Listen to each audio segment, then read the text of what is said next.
As veias abertas da América Latina. Ruínas de Potosí.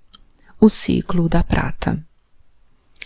Interpretando a natureza das relações metrópole-satélite ao longo da história da América como uma cadeia de subordinações sucessivas, André Gunther Frank, em uma de suas obras, frisou que as regiões hoje em dia mais afetadas pelo subdesenvolvimento e pela pobreza são aquelas que, no passado, tiveram laços mais estreitos com a metrópole e desfrutaram períodos de culminância. São as regiões que foram as maiores produtoras de bens exportados para a Europa, ou, posteriormente, para os Estados Unidos, e as mais caudalosas fontes de lucro. Regiões abandonadas pela metrópole quando, por qualquer razão, os negócios decaíram. Potosí oferece o mais claro exemplo dessa queda no vazio. As minas de Guanajuato e Zacatenas, no México, viveram seu apogeu posteriormente. Nos séculos XVI e XVII, a Montanha Rica de Potosí foi o centro da vida colonial americana. Ao seu redor, de um modo ou de outro, giravam a economia chilena, que a provia de trigo, carne seca, peles e vinhos, a pecuária e os artesanatos de Córdoba e Tucumã, e a abasteciam de animais de tração e de tecidos. As minas de mercúrio, de Huancavelica e a região de Arica, por onde era embarcada a prata para Lima, principal centro administrativo da época. O século XVIII marca o princípio do fim da economia da prata que teve seu centro em Potosí. No entanto, na época da independência, a população do território que hoje compreende a Bolívia era ainda superior à que habitava aquilo que hoje é a Argentina. Século e meio depois, a população boliviana é quase 6 vezes menor do que a população argentina. Aquela sociedade potosina, doente de ostentação e de desperdício, só legou para a Bolívia vaga memória de seu esplendor, as ruínas de suas igrejas e palácios e 8 milhões de cadáveres de índios. Qualquer diamante incrustado no escudo de um fidalgo rico valia mais do que a quantia que um índio podia ganhar em toda a sua vida de mitaio. Mas o fidalgo fugiu com os diamantes. A Bolívia, hoje um dos países mais pobres do mundo, poderia vangloriar-se, se isso não fosse pateticamente inútil, de ter nutrido a riqueza dos mais ricos países. Em nossos dias, Potosí é uma pobre cidade da pobre Bolívia. A cidade que mais deu ao mundo é a que menos tem, como me disse uma velha senhora potosina, envolta num quilométrico chale de lã de alpaca, quando conversamos à frente do pátio andaluz da sua casa de 2 séculos. Essa cidade, condenada à nostalgia, atormentada pela miséria e pelo frio, ainda é uma ferida aberta no sistema colonial da América, uma acusação. O mundo teria de começar por lhe pedir desculpas. Vive-se de escombros. Em 1640, o padre Álvaro Alonso Barba publicou em Madrid, na imprensa do reino, seu excelente tratado sobre a arte dos metais. O estanho, escreveu Barba, é veneno. Ele mencionou elevações em que há muito estanho, ainda que poucos saibam, e por não acharem a prata que todos buscam, deixam ali. Em Potosí, agora se explora o estanho, que os espanhóis descartaram como lixo. Vendem-se as paredes de casas velhas como estanho de primeira. Das bocas dos 5.000 sovacões que os espanhóis abriram na Montanha Rica, jorrou a riqueza ao longo de 2 séculos. A montanha foi mudando de cor na medida em que as explosões de dinamite a esvaziavam e iam diminuindo a altura de seu cume. Os montões de pedras acumulados em torno de infinitos buracos têm todas as cores. São rosados, lilazes, purpúreos, ocres, cinzas, dourados, pratas. Uma colcha de retalhos. Os lhampeiros quebram a rocha, e as palíries indígenas, de sábia mão para pesar e separar, picotam como passarinhos os restos minerais. Procuram estanho. Nos velhos sovacões que não estão inundados, os mineiros ainda entram. Lâmpada de carbureto na mão, corpos encolhidos para arrancar o que puderem. Prata não há, nem uma cintilação. Os espanhóis ralavam os veios com escovilhas. Os palacos cavam com pá e picareta pequenos túneis para extrair estanho do que sobra. A montanha ainda é rica, dizia-me sem assombro um desempregado que arranhava a terra com as mãos. Deus há de existir, não é? O mineral cresce como se fosse uma planta. Defronte à montanha rica de Potosí se ergue o testemunho da devastação. É um monte chamado Huacaxi, que em Quichua significa monte que chorou. De suas encostas brotam muitas fontes de água pura, os olhos d'água que matam a sede dos mineiros. Em seus anos de apogeu, em meados do século XVII, a cidade abrigou muitos pintores e artesãos espanhóis ou nativos, ou santeiros indígenas que imprimiram sua marca na arte colonial americana. Melchor Pérez de Holguín, o grego da América, deixou uma vasta obra religiosa que manifesta não só o talento de seu criador, também o alento pagão dessas terras. Os artistas locais cometiam heresias, como o quadro que mostra a Virgem Maria oferecendo um seio a Jesus e outro ao marido. Os ourives, os cinzeladores de prataria, os mestres do repuxado, os ebanistas, os artífices do metal, da madeira fina, do gesso e dos marfins nobres, abasteceram os numerosos mosteiros e igrejas de Potosí com talhas e altares de infinitas filigranas cintilantes de prata e púlpitos e valiosíssimos retábulos. As fachadas barrocas dos templos, trabalhadas em pedra, resistiram ao embate dos séculos. Mas o mesmo não se deu com os quadros, em muitos casos mortalmente mordidos pela umidade, ou com as figuras e objetos de pouco peso. Turistas e párocos tiraram das igrejas tudo aquilo que podiam carregar, dos cálices e sinos até as talhas de Cristo e São Francisco em faia e frejo. Essas igrejas pilhadas, fechadas em sua maioria, estão vindo abaixo, avariadas pelos anos.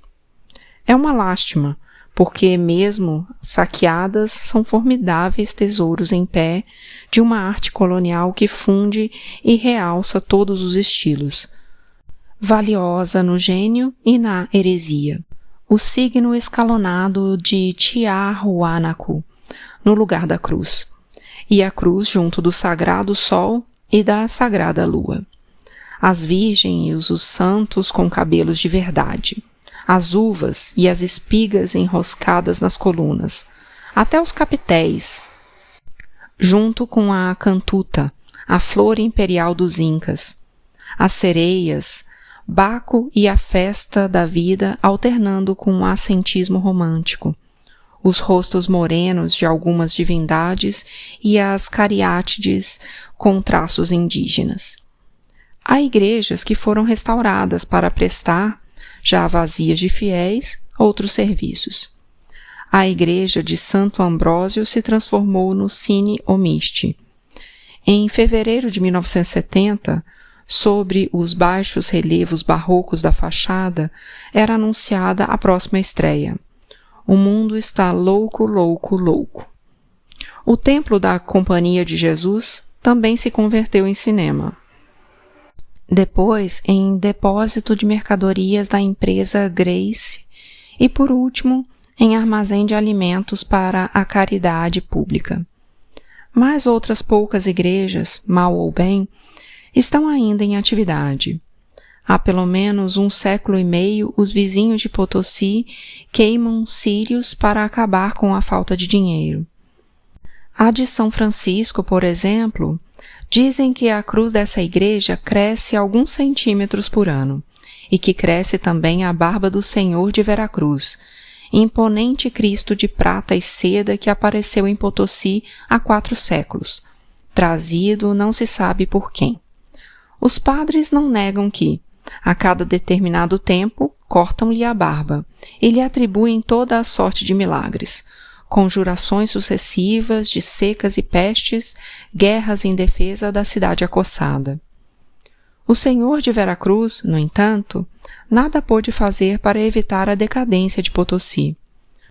O esgotamento da prata foi interpretado como um castigo divino por causa das atrocidades e pecados dos mineradores. Ficaram no passado as missas espetaculares, assim como os banquetes e as touradas, os bailes e os fogos de artifício. Afinal, o culto religioso, com tanto luxo, também tinha sido um subproduto do trabalho escravo dos índios. Na época de esplendor, os mineradores faziam fabulosas doações às igrejas e aos mosteiros e celebravam suntuosos ofícios fúnebres. Chaves de prata pura para as portas do céu.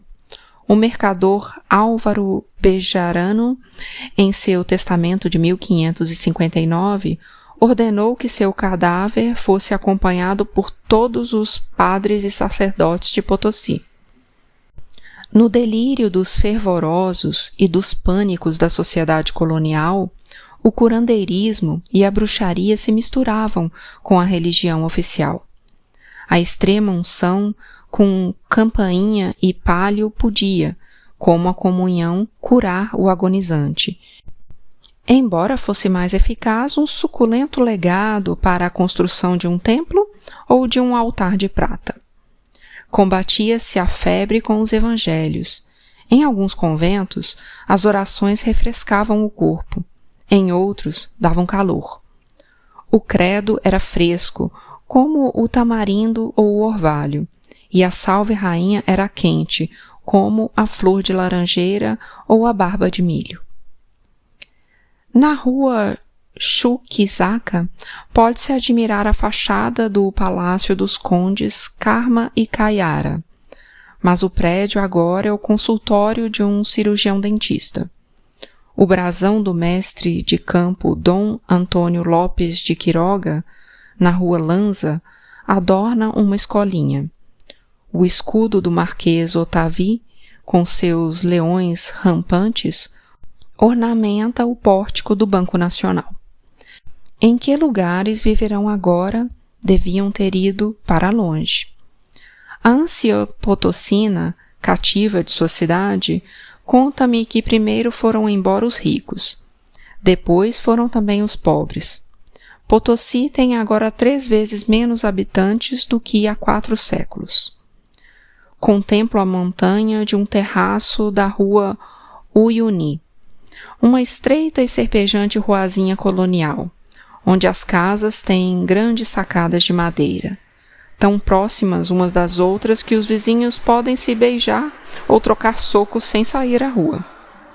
Sobrevivem aqui, como em toda a cidade, os velhos candeeiros de luz mortiça, sob os quais, no dizer de James Mollins, remitiram-se as rugas de amor e se esgueiraram como duendes, cavaleiros embuçados, damas elegantes e jogadores profissionais. A cidade tem agora luz elétrica, mas quase não se nota. Nas praças sombrias, à luz dos velhos lampiões, à noite são feitas rifas. Vi sortearem uma fatia de torta no meio de uma multidão. Junto com Potosí, decaiu Sucre. Essa cidade do vale, de clima agradável, que antes e sucessivamente chamou-se Charcas, La Plata e Chuquisaca. Desfrutou boa parte da riqueza que manava das veias da montanha rica de Potosí. Gonzalo Pizarro, irmão de Francisco, instalou ali sua corte, faustosa como a do rei que ele quis ser e não conseguiu. Igrejas e casarões, parques e quintas de lazer brotavam continuamente, junto com juristas, místicos e poetas retóricos que, de século em século, foram dando à cidade a sua marca. Silêncio é Sucre, não mais do que o silêncio, mas antes. Antes ela foi a capital cultural de 2 vice-reinados, a sede do principal arcebispado da América e do mais poderoso Tribunal de Justiça da colônia, a cidade mais faustosa e culta da América do Sul. Dona Cecília Contreras de Torres e Dona Maria de Las Mercedes Torrabalta de Gramajo, senhoras de Ubina e Colquechaca, davam banquetes pantagruélicos, competiam na dissipação das fabulosas rendas de suas minas em Potosí, e quando as opulentas festas se acabavam, lançavam das sacadas a baixela de prata e até os utensílios de ouro, para que fossem recolhidos pelos felizardos transeuntes. Sucre conta ainda com uma torre Eiffel e com seus próprios arcos do triunfo, e dizem que com as joias de sua Virgem poderia ser quitada a gigantesca dívida externa da Bolívia.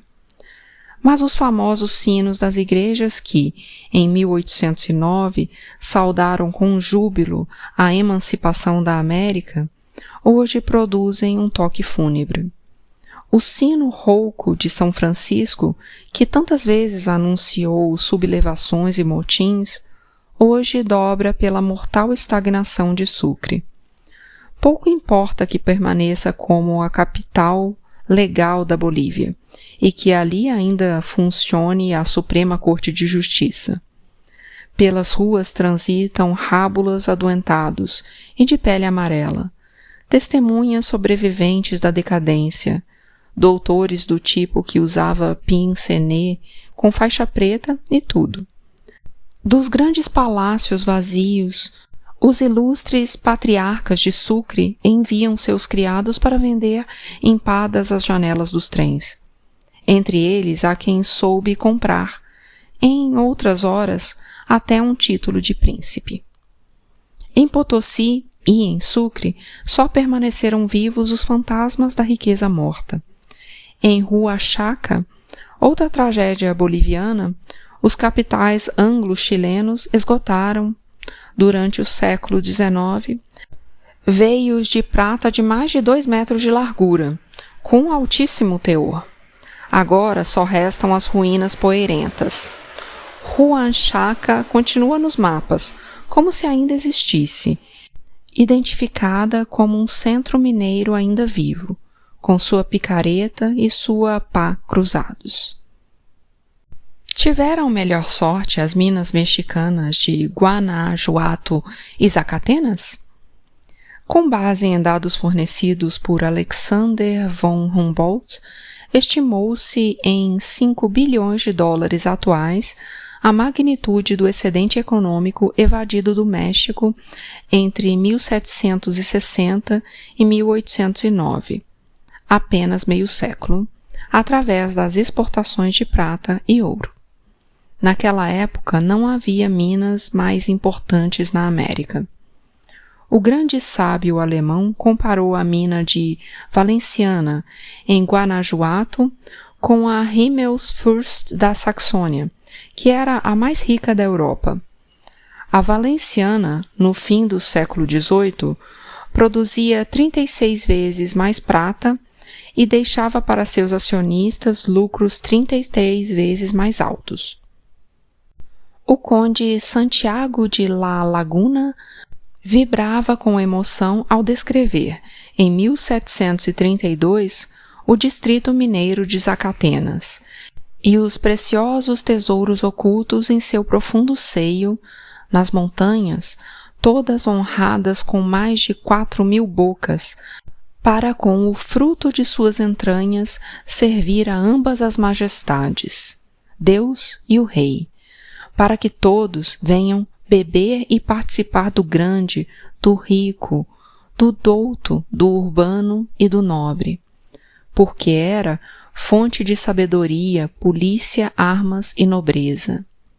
O padre Marmolejo descrevia mais tarde a cidade de Guanajuato, atravessada pelas pontes, com jardins que tanto se pareciam com os de Semiramis na Babilônia, e os templos deslumbrantes, o teatro, a praça de touros, a arena de galos e as torres e as cúpulas alçadas contra as verdes encostas das montanhas. Mas este era o país das desigualdades. E Humboldt pôde escrever sobre o México.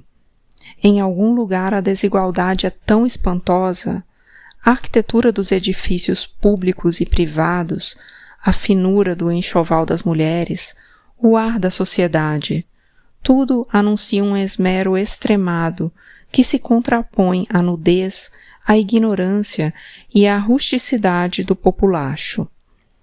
Os socavões engoliam homens e mulas nas encostas das cordilheiras. Os índios, que viviam apenas para sobreviver ao dia, padeciam de fome endêmica e as pestes os matavam como moscas. Num só ano, 1784, uma onda de enfermidades provocadas pela falta de alimentos, resultantes de uma geada arrasadora, ceifou mais de 8.000 vidas em Guanajuato.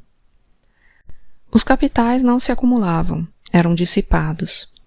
Praticava-se o velho ditado: pai rico, filho nobre, neto pobre. Numa representação dirigida ao governo em 1843, Lucas Alamán formulou uma sombria advertência, enquanto insistia na necessidade de defender a indústria nacional através de um sistema de proibições e fortes gravames contra a concorrência estrangeira. É preciso recorrer ao fomento da indústria, como única fonte de uma prosperidade universal, dizia. De nada serviria a Puebla a riqueza de Zacatenas se não fosse pelo consumo que proporciona às suas manufaturas. E se essas decaíssem, como já aconteceu antes, ficaria arruinado esse departamento agora florescente, sem que pudesse salvá-lo da miséria e da riqueza daquelas minas. A profecia era certeira. Em nossos dias, Zacatenas e Guanajuato nem sequer são as cidades mais importantes de suas próprias comarcas. Definham as duas, rodeadas pelos esqueletos dos acampamentos da prosperidade mineira. Zacatenas, alta e árida, vive da agricultura e exporta mão de obra para outros estados. É baixíssimo o teor atual de seus minérios de ouro e prata, comparado com os bons tempos do passado. Das 50 minas que eram exploradas no distrito de Guanajuato, agora restam apenas 2. A população da formosa cidade não cresce, mas ela é visitada por turistas que contemplam o exuberante esplendor dos velhos tempos, passeiam pelas ruazinhas de nomes românticos, ricas de lendas, e se horrorizam com as 100 múmias que os sais da terra conservaram intactas. A metade das famílias do estado de Guanajuato, em média com mais de 5 membros, vive atualmente em choças de uma única peça.